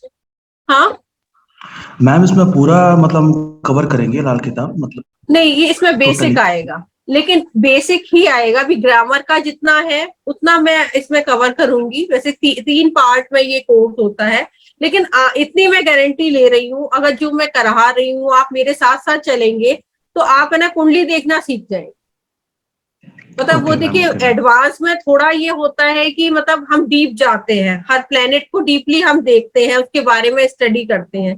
देखिए बेसिक से ग्रामर से हम इतना है कि हम कुंडली देखना सीख जाएंगे। काफी कुछ लाल किताब को बाय टेक्स्ट पढ़ाया जाएगा? जी जी जी, बुक से ही पढ़ाया जाएगा। हाँ मतलब पूरी बुक कवर हो जाएगी? नहीं पूरी नहीं, देखिए ग्रामर जितना है ना उतना पार्ट कवर हो। कंटेंट्स क्या रहता है मैम? कंटेंट उसमें शेयर करना पड़ेगा, तो वो ही इसमें नितेश जी चले गए ना। आपने कंटेंट शेयर किया हुआ है फेसबुक पे? फेसबुक पे हम लोग देख उसमें सब में है, उसमें ग्रह फल, राशि फल, और ये टाइप्स ऑफ चार्ट, दृष्टि और बुध का भेद, और सबसे ज्यादा इम्पोर्टेंट जो वर्ष फल के लिए सब लोग परेशान रहते हैं, और मैं बहुत इजी तरीके से वर्षफल देखना सिखाती हूँ, आपको ज्यादा मेहनत करनी नहीं पड़ेगी। आप इजीली मतलब आप वर्षफल देख सकते हो और खुद से कैलकुलेशन करके निकाल सकते हो। फी स्ट्रक्चर क्या है मैडम? देखिए उसमें सब दे रखा है, आप उधर देख लीजिएगा ना, फेसबुक ठीक और सब जगह ये पड़ा हुआ है, और ऑफिस में आप पता कर लीजिएगा। शायद 15,000 है शायद से ना। जी 15,000 ही है, 6 मंथ्स का कोर्स है। हाँ 6 मंथ का है, once in a week class रहेगी। मैम 6 मंथ्स का, 5 मंथ्स का, आई थिंक 5 मंथ का है। तो 5 मंथ्स का 20 क्लासेस है शायद ना, 20 क्लासेस जी 5 मंथ्स का, सॉरी मैं कंफ्यूज हो गई। सप्तऋषि मैडम संडे को 8 तो है, आप उन्हें बोलिएगा अगर इसे सैटरडे कर दें तो बहुत अच्छा होगा। देखिए अगर सब लोगों का वो देखना पड़ेगा ना, सब लोग क्या बोल रहे हैं, चॉइस ना। एक दिन का ही तो है, उस दिन आप मैनेज कर लीजिएगा। क्लैश कर रहा है ना मैडम, सप्तऋषि के जो कोर्सेज हैं वो संडे को मैम आई थिंक सैटरडे को आप बात करके उनसे देख लीजिएगा। Saturday will be I think better for everyone. ठीक है मैं बात कर नहीं, मेरे वीकेंड्स का अलग क्लासेस रहता है ना, तो वीकेंड्स में मैम थोड़ी सी प्रॉब्लम हो सकती है। मैडम इसकी रिकॉर्डिंग भी अवेलेबल होगी बाद में? हाँ रिकॉर्डिंग आपको अवेलेबल है। लेकिन मेरा कहना यही है, आप पीडीएफ से ना पढ़ के आप बुक जरूर ले लीजिएगा, क्योंकि लाल किताब की एनर्जी घर में रहेगी, तभी आप अच्छे से सीख पाएंगे। मैम कौन सी लेंगे? 52 जो आप बता रहे थे। हाँ 1952 ये लिंक बुक का मैं हाँ प्राइस क्या ना अमेज़न वगैरह ये आप पता कर लीजिएगा, ये तो मेरे काफी पुरानी है। मैडम मेरा एक क्वेश्चन है। हाँ जी बताइए। जैसे हम वैदिक करते हैं, तो अगर जो इसके साथ हम ये लाल किताब सीखते हैं, तो क्या इसमें हमारा कंफ्यूजन बढ़ेगा या कुछ क्लैरिटी होगी? नहीं बिल्कुल नहीं बिल्कुल नहीं बढ़ेगा। दोनों को मिक्स करके देखना पड़ेगा? नहीं देखिए इसमें वैदिक की बस इतनी जरूरत पड़ती है कि जैसे आपको वो राशियां वगैरह ये पता होना चाहिए किसका लॉर्ड है, फर्स्ट हाउस का लॉर्ड, जैसे मेष राशि का मंगल है, जो वृष राशि का, इतनी जरूरत पड़ती है। कोई क्लैश नहीं करेगा। इसके थोड़े से डिफरेंट रूल है। थोड़ा सा जब आप लाल किताब कर रहे होंगे ना, थोड़ा सा उसे वैदिक को साइड में रख दीजिएगा। नहीं, आप भी जैसे बता रहे थे कि आपने वैदिक भी पढ़ा हुआ है, हाँ तो मतलब दोनों से जो हमारा रिजल्ट है वो सेम आता है या अलग आता है? देखिए सेम आता है। आप दशा देखिए, मैंने बताया ना डिफरेंट होती है, उसकी तो इतनी लंबी दशा चलती है 18 साल जी, की। जी, जी। जैसे राहु की दशा है 18 साल की है, लेकिन आप जब परेशानी किसी की आ रही है तो आप देखेंगे उधर भी राहु की चल रही होगी, इधर 6 साल की दशा होती है तो इधर 6 साल की चल रही होगी, मतलब सेम सा ही रहता है। आप देखिए वो है तो कंक्लूजन तो वहीं पहुंचेंगे हम, चाहे वैदिक करें, चाहे न्यूमरोलॉजी करें, चाहे लाल किताब करें, पता हम पहुंचते तो सेम जगह ही है ना। लेकिन हमें देखने का तरीका किसमें इजी है और क्या आपको बिल्कुल एक्यूरेसी दे रहा है, वो हमें देखना होता है ना। तो मुझे एक्यूरेसी जो है लाल किताब में ही लगी है, क्योंकि मैंने भी सभी चीजें कर रखी हैं। अच्छा, एक चीज और मैं आपसे कहूंगा, जैसे बहुत से क्वेश्चंस होते हैं बिल्कुल शॉर्ट टर्म के होते हैं, तो वो हम वैदिक में निकालना मुश्किल होता है, क्योंकि दशाएं उसमें 8 साल की है, 10 साल की है या 20 साल की है। तो क्या इसमें ये लाल किताब ज्यादा हेल्पफुल होगी हमें शॉर्ट टर्म उसके लिए, कि कोई 1 महीने का पूछ रहा है रिजल्ट या 15 दिन का पूछ रहा है? हाँ इसमें वर्ष कुंडली बनती है ना, इसमें वर्ष कुंडली में महीना कुंडली, दिन कुंडली तक हम जा सकते हैं। ओके। लेकिन आप इसमें वर्ष कुंडली बताएंगे इस कोर्स में वर्ष कुंडली तक बताएंगे? हाँ है, और इसमें मैं बनाना भी बताऊंगी कि कैसे बनाई जाती। वैसे तो आजकल देखिए हर एक सॉफ्टवेयर में होती है, मतलब आपको एस्ट्रो जो इसका रेड एस्ट्रो आता है उसमें बनी हुई होती है, लेकिन मैं इसमें बनाना भी बताऊंगी, क्योंकि देखिए हर एक कोई नहीं लेता। मतलब हम भी स्टार्टिंग में एस्ट्रो से ही यूज करके, वो तो बाद में सॉफ्टवेयर लिए जाते हैं, तो एस्ट्रो से भी कर सकते हैं आप, तो वो आपका तो इसमें हमें दोनों देखनी पड़ेंगी, बर्थ चार्ट भी और एनुअल चार्ट भी? जी या खाली तो एनुअल ये चार्ट है से ना काम कि चल क्या जाएगा? क्या चल देखिए, सपोज आपके जुपिटर अच्छा होके बैठा है, जुपिटर की दशा चल रही है, लेकिन आपका वर्ष कुंडली में जुपिटर खराब आया हुआ है, जी जी। ठीक है, जैसे उसमें 6, 7 एंड 10th हाउस में जुपिटर खराब होता है, और साथ में हमने जैसे 5 घर बताए जुपिटर के, 2nd, 5th, 9th, 11th, 12th, उसमें उसके एनिमी बैठे हुए हैं। जी जी तो उस केस में क्या हो रहा है, जुपिटर खराब हो रहा है, तो आपको जुपिटर को ठीक करना होगा। अगर जुपिटर खराब है तो उसकी निशानियां भी ये है कि गोल्ड खोएगा, आपके घर के बुजुर्ग जैसे आपके फादर को कुछ दिक्कत आ सकती है, या आपको ही लंग्स रिलेटेड कुछ दिक्कत आ सकती है। तो खराबी इस तरह से हमें पहले से ही हम प्रिकॉशन ले लेंगे कि इस साल हमारा जुपिटर खराब है, तो हमें ये प्रिकॉशन पहले से ले लेनी चाहिए। देखिए कोई भी प्लेनेट है ना खराब, मैंने जैसे पहले भी बताया कि पहले ही बोल के आता है। जैसे आपको मैं एक और चीज इंटरेस्टिंग बता देती हूँ, जैसे आपका बर्थडे सपोज आज है, तो आपको ना आप 40 डेज पहले ही ना सिम्टम मिलने शुरू हो जाएंगे कि आपका आने वाला साल कैसा है। तो 40 डेज पहले ही आपको भी पता चल, आप वर्ष चार्ट भी देख लो कि अभी पहले मतलब कौन सा ग्रह एक्टिवेट हो रहा है मेरा, तो उससे पहले ही हम जो प्रिकॉशन ले लें तो उससे देखिए काफी चीजें ठीक हो जाएंगी। ठीक है मैडम ये जो लाल किताब है, लाल किताब में कोई प्रश्न कुंडली का कॉन्सेप्ट है? लाल किताब प्रश्न कुंडली? नहीं, प्रश्न कुंडली का जी। देखिए वो फिर ऐसा है कि हम लोग जब काफी एक्सपर्ट हो जाते हैं, फिर अलग अलग तरीके से देखने की कोशिश करते हैं कि मतलब आप प्रश्न कुंडली वैसे भी बना के जैसे बनती है, मतलब जो आप आज का गोचर है वो आप फिर उसे लाल किताब की तरह से देखिए। वैसे तो इसमें कोई गोचर का कोई जिक्र है ही नहीं लाल किताब में ना, तो आप ये आपके ऊपर है, आप किस तरह से एक्सपेरिमेंट कर रहे हैं। क्योंकि देखिए लाल किताब मैंने बताया रूल बेस्ड ही है ना, तो उसको रूल्स को आपने उसे फॉलो करा, उसे ग्रेस्प किया, आपने किस तरह से उसे फिट करा, ये आपके ऊपर है ना कि इस प्लेनेट की एनर्जी को आप कैसे हैंडल कर रहे हैं। जी जी जी, thank you madam, thank you. Madam आपका लैंग्वेज हिंदी में रहता है और कैसे रहता है? नहीं, हिंदी रहेगा। हाँ, मुझे हिंदी थोड़ा दिक्कत है मैडम, कैसे करेंगे?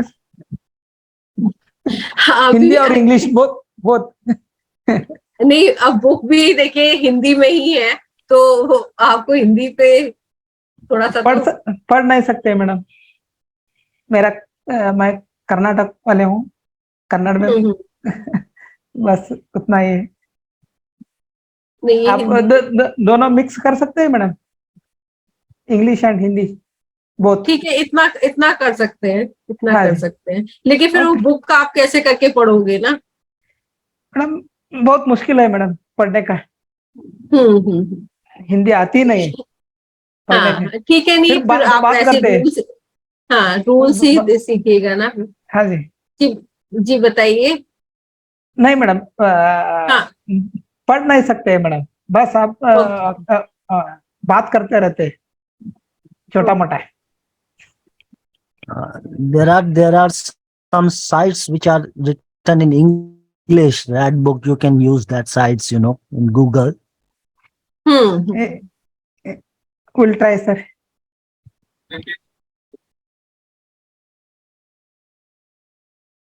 मैम एक क्वेश्चन है, मतलब मेरे डाउट है एक। जी बताइए। मैम जैसे कि एक बार लगन उदित हो गई तो वो 2 घंटे तक रहेगी, तो उसमें सबकी क्या एक ही प्रिडिक्शन आएगी जो लोग पैदा हुए हैं लाल किताब से? हाँ ये भी बहुत इंटरेस्टिंग है, ये मैं नेक्स्ट उसमें लेने वाली हूँ। ये बहुत आप ज्वाइन करिएगा, इस पे मतलब बात करेंगे इसी बात टॉपिक। मैं मैम ज्वाइन कर चुका हूँ ऑलरेडी आपके यहाँ। क्या मैडम वैदिक अच्छा, कोर्स ज्वाइन कर चुके हैं? हाँ, नेक्स्ट हम जो होगी ना थर्सडे को, उस पे हम बात करेंगे इसी टॉपिक पे ना। यस मैम, ठीक है। मैडम इसी क्वेश्चन को वैदिक में हम D60 से क्लेरिफाई करते हैं, ऐसा कोई वर्ग कुंडली भी है क्या? नहीं, इसी पे ही हम इस टॉपिक पे ही नेक्स्ट उसमें वेबिनार में हम बात करेंगे ना। जी डिटेल में। Thank you ma'am.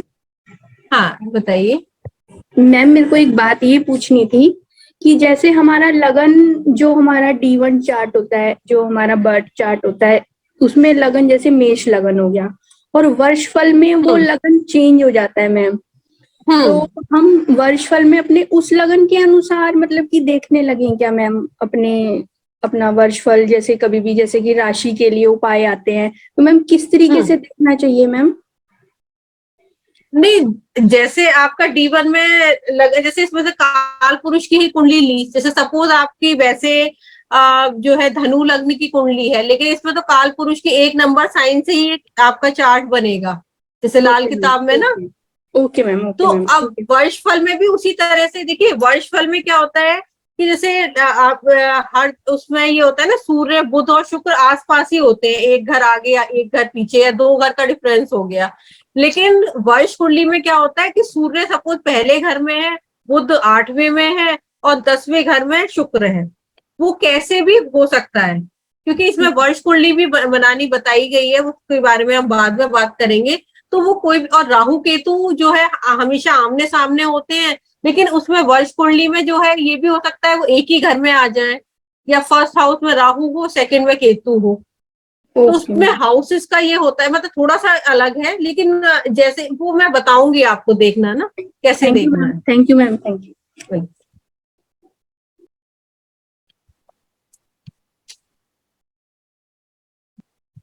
किसी और का और कोई क्वेश्चन हो तो बता दीजिए।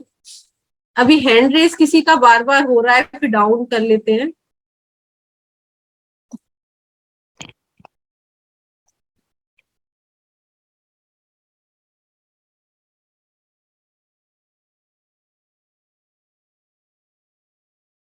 चलिए फिर, अभी किसी का नहीं है क्वेश्चन, तो अब नेक्स्ट थर्सडे को मिलते हैं। तो पहला टॉपिक यही ले लेंगे कि अगर किसी की सेम टाइम पे हुए हैं तो कैसे हम उनकी कुंडली देखेंगे, तो इसी पे ही बात कर लेंगे नेक्स्ट इसमें ना। चलिए, thank you. Good night ma'am. Okay, good night ma'am. Good night ma'am. Thank you ma'am. Good night, good night, good night. Good night. Thank you madam.